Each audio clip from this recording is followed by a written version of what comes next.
Now we will study some terms related to magnetism. इसमें जो first term है वो है मैग्नेटाइजेशन और intensity of magnetizing field. Magnetization को वेक्टर एम सिंबल से लिखते हैं या आई, और अगर इसको डिफाइन करना हो तो इस फॉर्मूले से भी डिफाइन कर देते हैं. Intensity of magnetization vector M is equal to magnetic dipole moment divided by volume. Magnetic dipole moment को अगर वॉल्यूम से डिवाइड कर दें तो उसी को हम लोग मैग्नेटाइजेशन बोलते हैं या इंटेंसिटी ऑफ मैग्नेटिक फील्ड बोल देते हैं. तो अगर इसको डिफाइन करना हो तो कैसे डिफाइन करेंगे? Magnetic dipole moment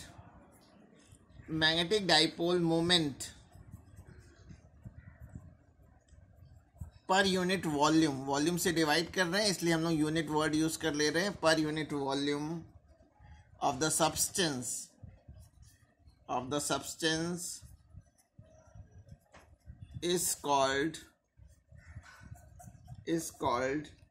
intensity of magnetization. Intensity of magnetization.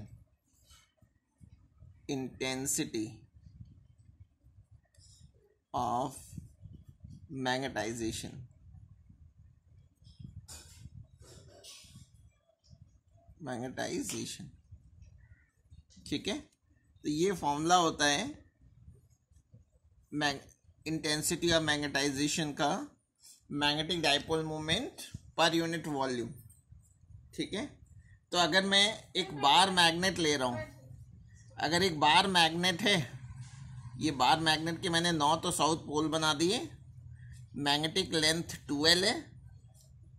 ठीक है, तो अगर मुझे इसका मैग्नेटिक डाइपोल मोमेंट अगर निकालूं तो magnetic dipole moment small m is equal to होता है QM into 12.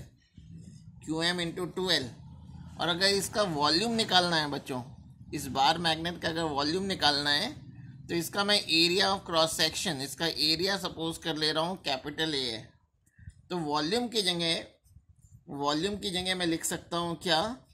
A into 12, area into length.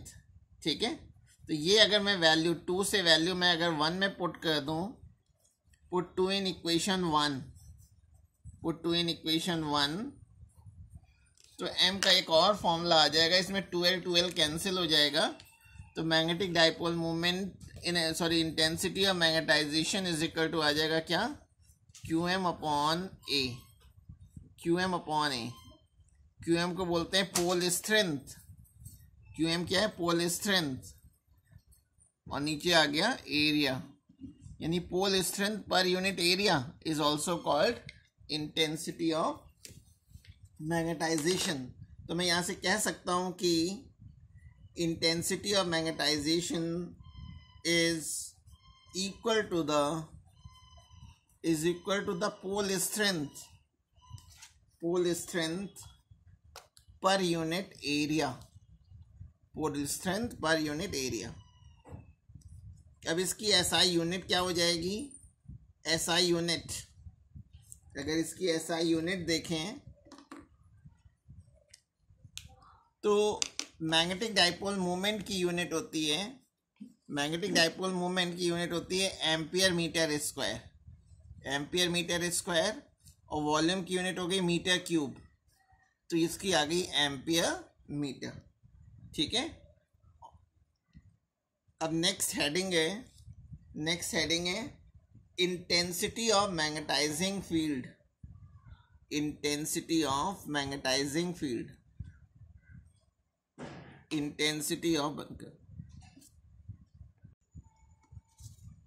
तो ये नेक्स्ट हेडिंग है इंटेंसिटी ऑफ मैग्नेटाइजिंग फील्ड, या इसको मैग्नेटिक इंटेंसिटी भी कहते हैं. कैपिटल H सिंबल से लिखते हैं और वेक्टर क्वांटिटी होती है.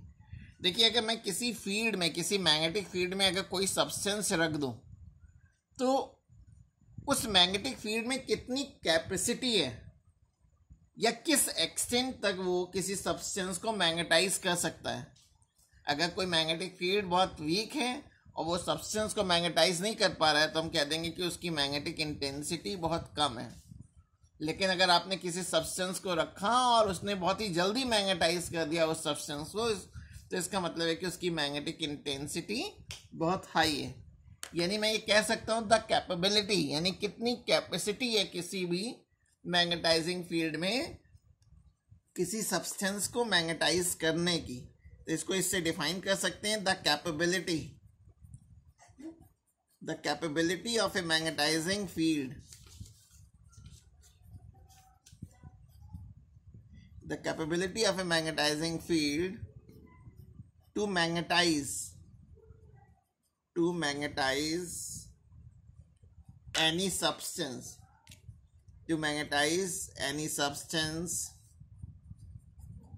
is called magnetic intensity,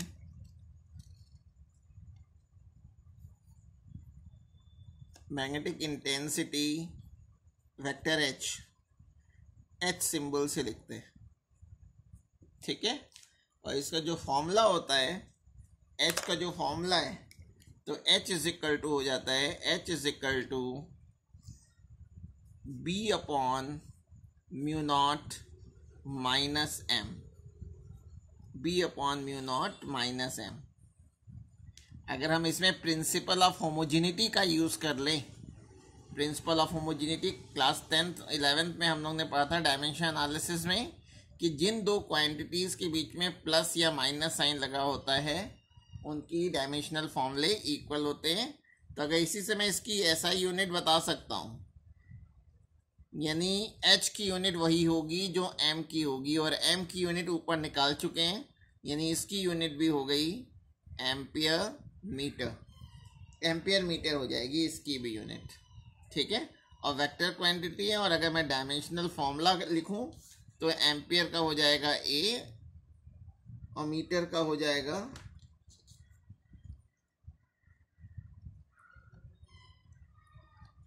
ampere metre -1 AL -1।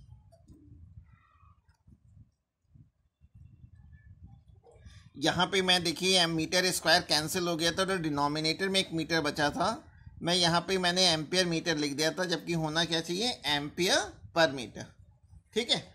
अच्छा, अब नेक्स्ट थर्ड टर्म हम लोगों को देखना है, वो है मैग्नेटिक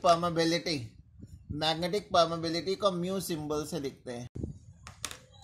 हाँ, थर्ड टर्म हम लोग देख रहे हैं मैग्नेटिक परमेबिलिटी से मतलब है कि किसी मैग्नेटिक फील्ड में, अगर कोई मैग्नेटिक फील्ड है तो वो किस एक्सटेंट तक, किस लिमिट तक किसी सब्सटेंस के अंदर एंटर कर सकती है, वो मैग्नेटिक परमेबिलिटी डिसाइड करती है।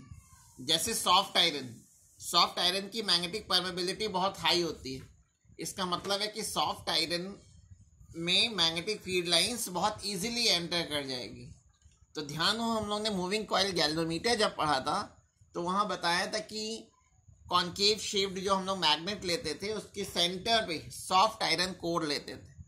सॉफ्ट आयरन कोर की मैग्नेटिक परमेबिलिटी बहुत हाई होती है, इसलिए उसके अंदर से मैग्नेटिक लाइंस ज़्यादा पास होती है। तो मैग्नेटिक परमेबिलिटी से मतलब है परमिट करना, अलाउ करना मैग्नेटिक लाइंस को, ठीक है। तो मैग्नेटिक परमेबिलिटी को अगर डिफाइन करना है तो हम ये लिख सकते हैं the extent to which magnetic field lines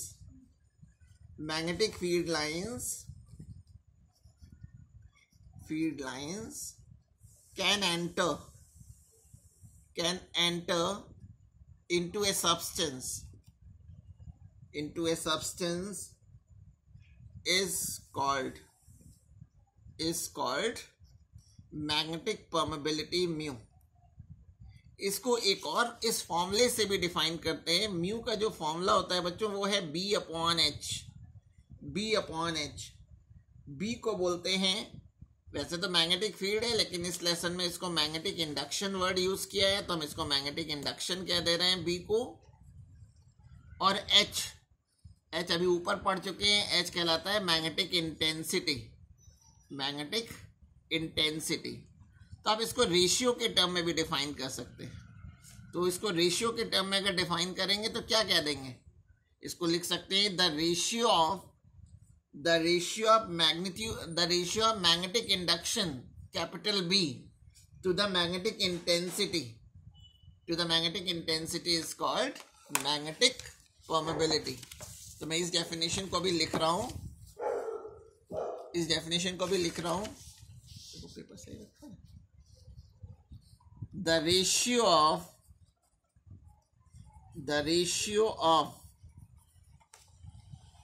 magnetic induction, the ratio of magnetic induction vector B to the magnetic intensity vector H is called magnetic permeability mu. अब इसकी एसआई यूनिट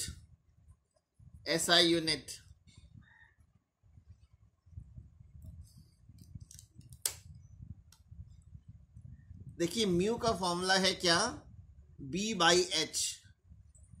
बी की यूनिट हम लोग जानते हैं, B magnetic field है तो इसकी यूनिट होती है टेस्ला, और एच की अभी पीछे निकाली थी एम्पियर पर मीटर। यह ampere metre -1, ampere metre inverse, तो ये मीटर इनवर्स ऊपर आ जाएगा, तो ये हो गया टेस्ला मीटर एम्पियर इनवर्स। ठीक है, ये इसकी यूनिट हो जाएगी। तो थर्ड टर्म हो गया मैग्नेटिक परमेबिलिटी। अब फोर्थ टर्म देखना है, नेक्स्ट टर्म जो हम लोगों को पढ़ना है वो है रिलेटिव मैग्नेटिक परमेबिलिटी, या रिलेटिव परमेबिलिटी भी बोल देते हैं। रिलेटिव परमेबिलिटी, हाँ चिल्ड्रन, रिलेटिव परमेबिलिटी को देखना है, इसको म्यू अपॉन म्यू नॉट से डिफाइन करते हैं। म्यू अभी हम लोगों ने पढ़ा है मैग्नेटिक परमेबिलिटी है, और म्यू नॉट जो है इसको कह देते हैं एब्सोल्यूट परमेबिलिटी या परमेबिलिटी ऑफ फ्री स्पेस। तो इसको भी रेशियो के टर्म में डिफाइन करते हैं। The ratio of magnetic permeability of a medium, magnetic permeability of a substance to the absolute permeability,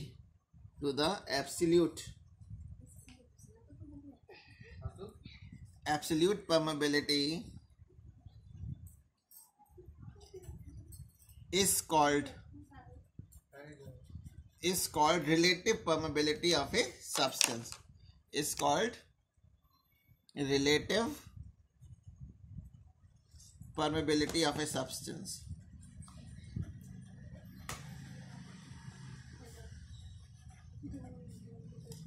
अब देखिए, ये सेम क्वांटिटी का, सेम फिजिकल क्वांटिटी का रेशियो है, इसलिए इसकी कोई डायमेंशनल फॉर्मूला नहीं होगा।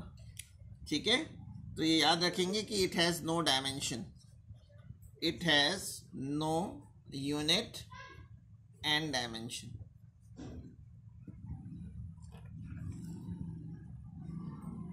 फिर फिफ्थ टर्म हम लोगों को देखना है, वो है magnetic susceptibility.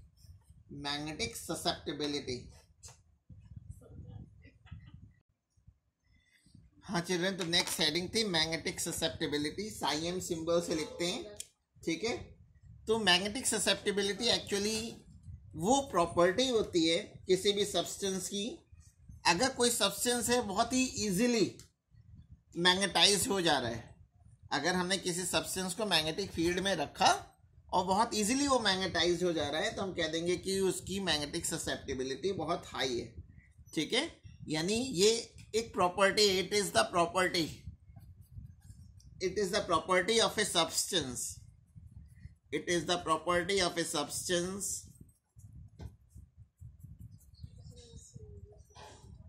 which shows how easily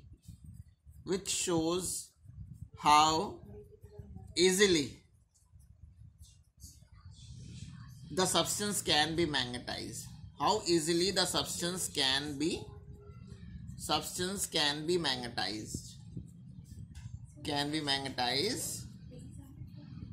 when it is placed in a magnetizing field. When it is placed in a magnetizing field. देखिए, अगर ये डेफिनेशन आपको याद नहीं है तो यहाँ मैंने रेशियो के टर्म में भी डिफाइन कर सकते हैं आप. कैपिटल M आज की पहली हेडिंग थी, मैग्नेटाइजेशन बताया था, वेक्टर M सिंबल से लिखा था, और फिर H ये सेकेंड हेडिंग थी, मैग्नेटिक इंटेंसिटी या इंटेंसिटी ऑफ मैग्नेटाइजेशन. तो आप इसको रेशियो के टर्म में भी डिफाइन कर सकते हैं. अगर आप रेशियो के टर्म में डिफाइन कर रहे हैं तो आप ये लिख सकते हैं, the ratio of magnetization vector M to the magnetic intensity vector H is called magnetic susceptibility psi.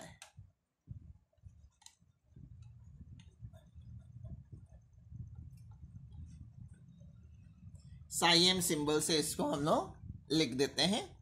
और इसकी अगर यूनिट देखें तो इसकी कोई यूनिट नहीं होगी, क्योंकि इसकी भी एम्पियर पर मीटर होती है और दूसरे की भी एम्पियर पर मीटर होती है, तो दोनों कैंसिल हो जाएंगे. तो याद रखेंगे कि इट हैज़ नो यूनिट.